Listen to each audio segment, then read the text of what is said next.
Happy Friday the 13th, everybody. Yeah, today is Friday, March 13th. And I have got a little dog down here. Zero is laying right here on the floor. So, I'm going to be doing a review on another vintage 80s horror classic, David Lippincott's The Home.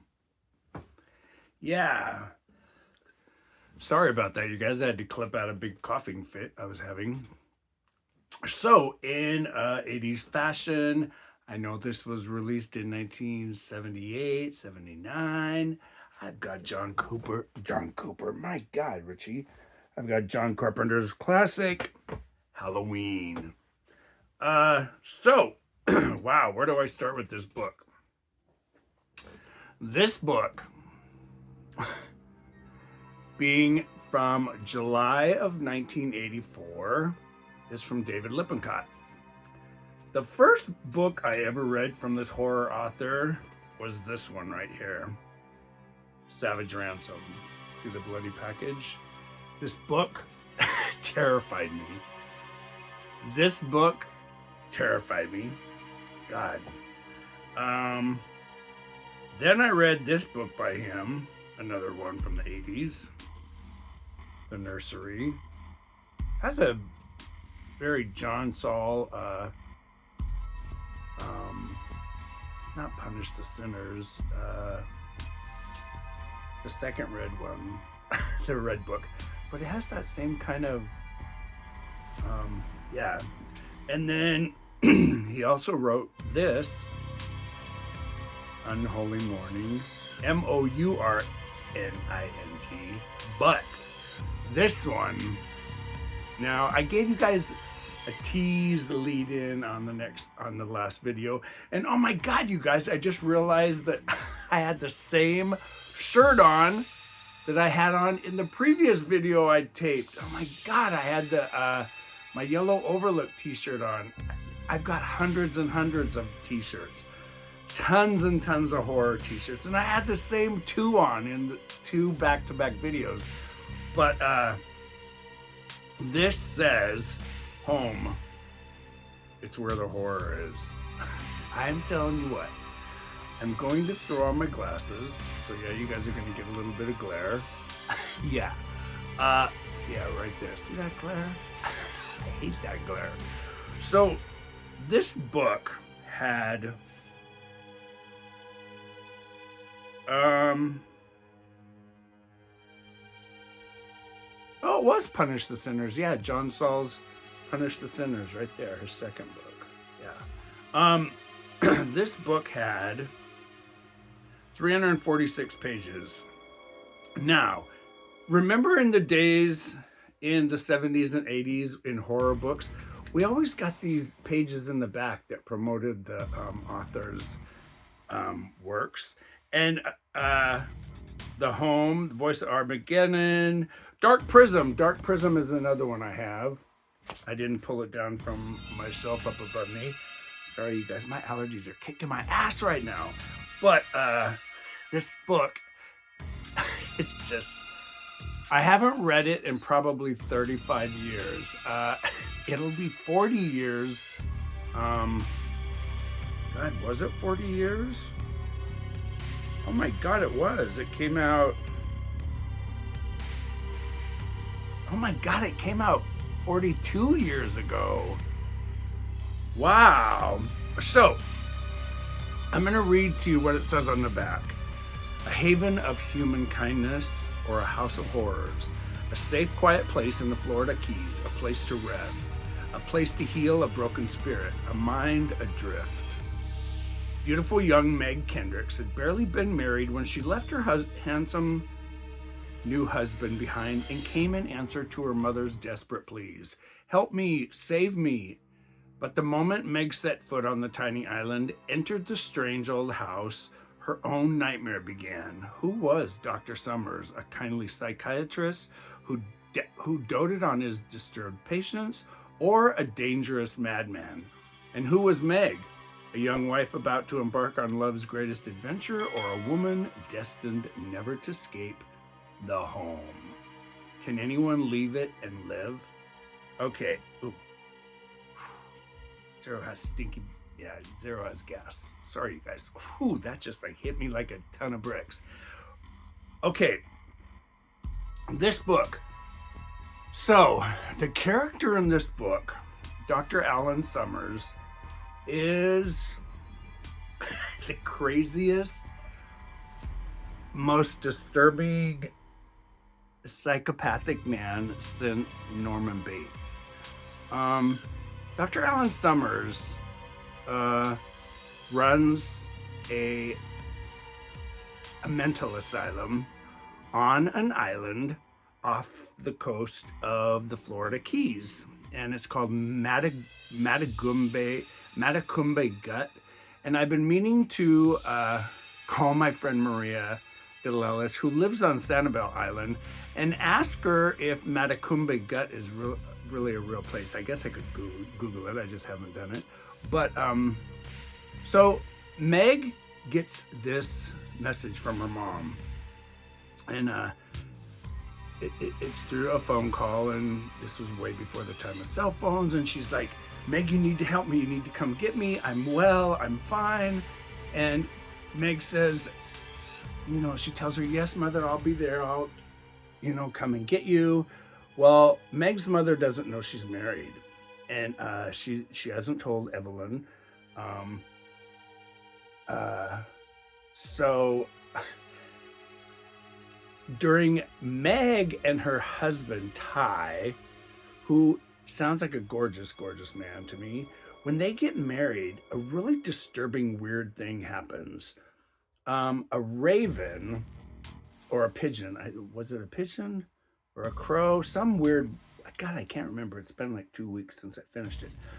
But this bird comes into the church and literally goes crazy in the rafters of the church.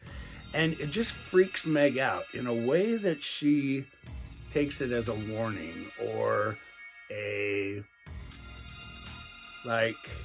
an omen of what's to come. She doesn't know what it is. She doesn't know what this bird's trying to tell her. But she decides to go to Matagumbe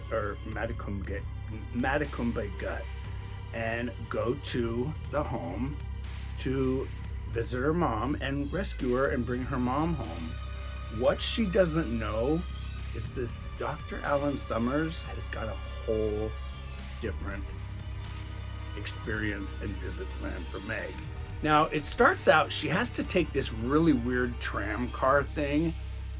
It's kind of like those hanging like trams, where they have seats around and, you go up on a cable, and she rides from the mainland to the island where the home is, and this thing scares the shit out of her.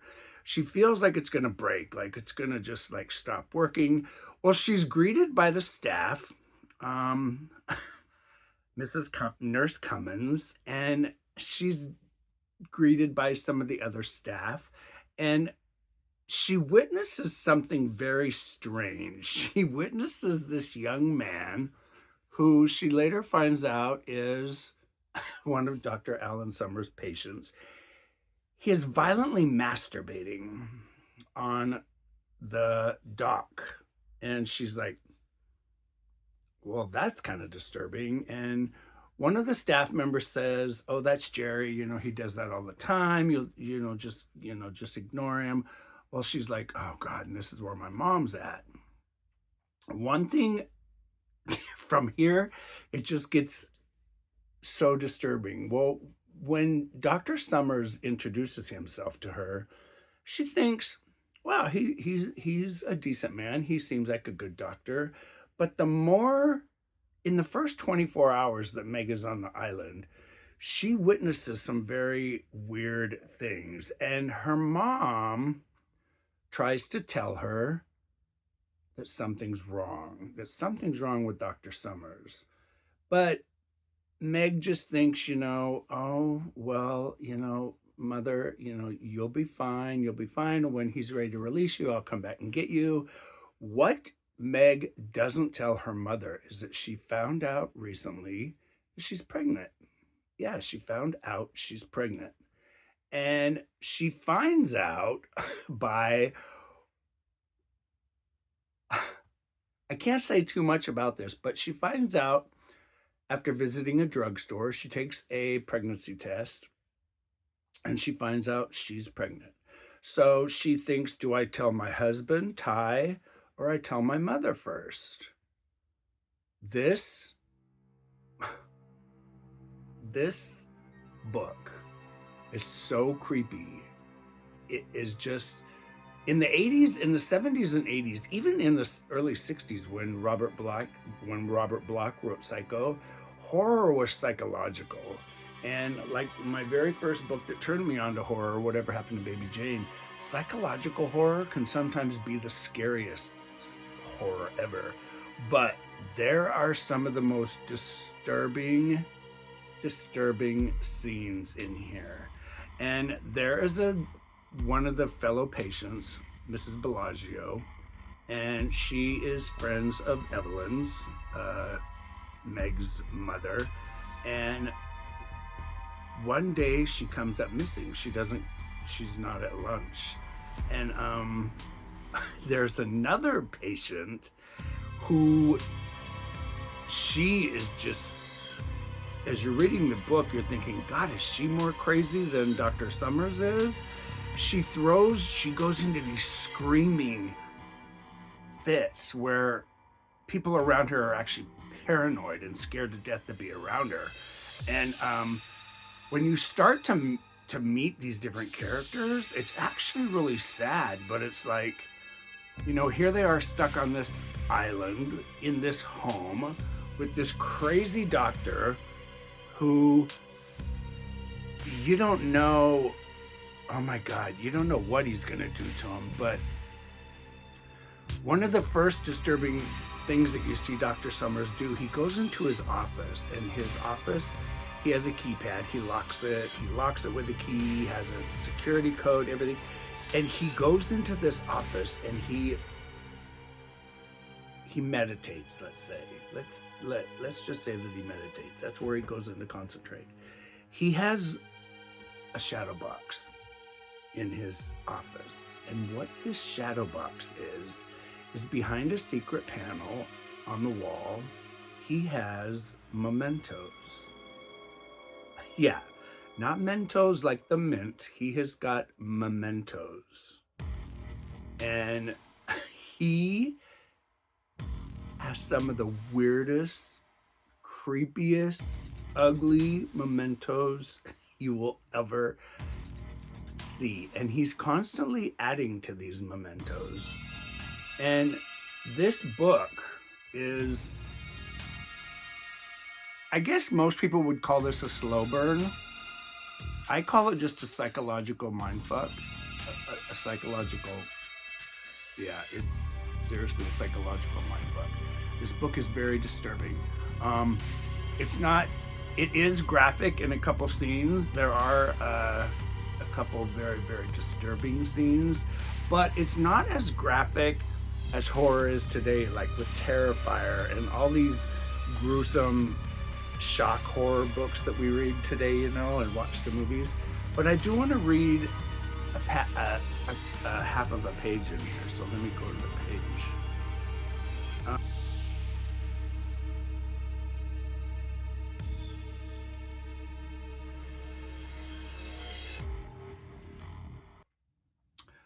What?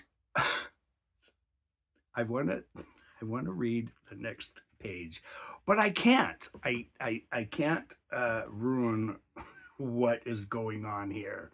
When you find out what is actually going on in Matacumbe Gut and how long this Dr. Summers has been around, what he's been doing, and who has come to the home and either left the home being treated or escaped or been killed, or you just think, who writes this kind of stuff? But horror isn't written like this anymore. Horror, like I said earlier, it's very graphic. It's very just gross and just blood and guts and sex and extreme violence.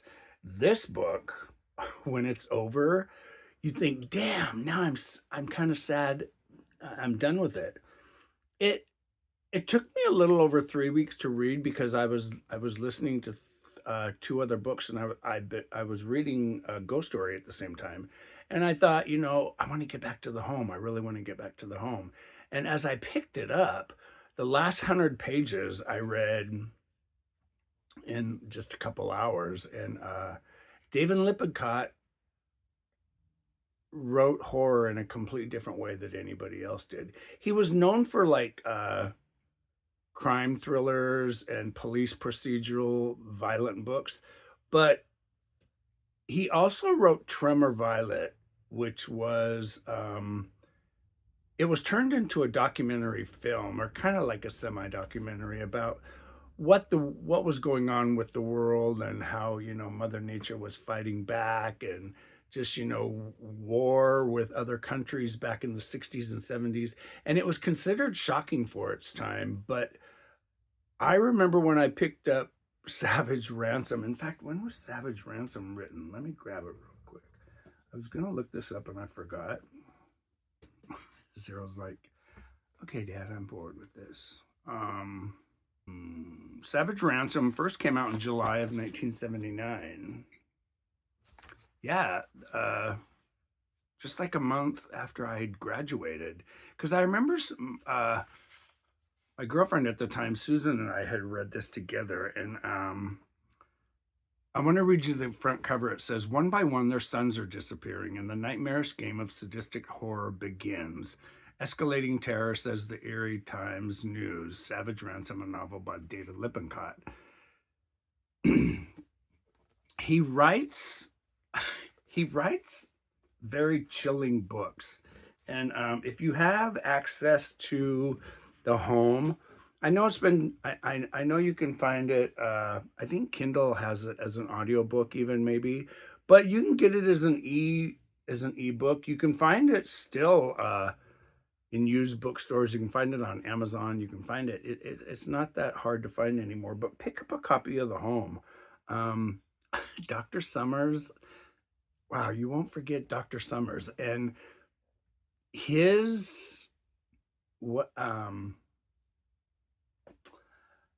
collection of what he's got in his shadow box, and his obsession with stuffing things. That's all I'm saying. Yeah, it'll make you think of Norman Bates. But yeah, once you go to the island, you're not coming back. Well, unless you're Meg Kendricks. Meg Kendricks is pretty damn smart. I think you'll enjoy this one. It's great. And once again, you guys, don't forget to like, share, and subscribe. Hit that subscribe button right there. Yes, Larry Yarns. Yeah, hit that subscribe button right down below. And if you're new to the channel, don't forget to subscribe. Share the channel with your friends if they like horror, if you love to be horror, if you love to be scared, if you love to read horror. Let me know if you've read this book. Leave me a comment below. I do answer and read all my comments. And you guys, take care. Have a great Friday the 13th. I'm Richard, and this is Nightmares Anyone. I'm out of here. Take care, you guys. See you later. Happy nightmares. Pick up a good book. It's good to be scared. Keeps the heart pumping. Take care, you guys. I'll see ya. Bye.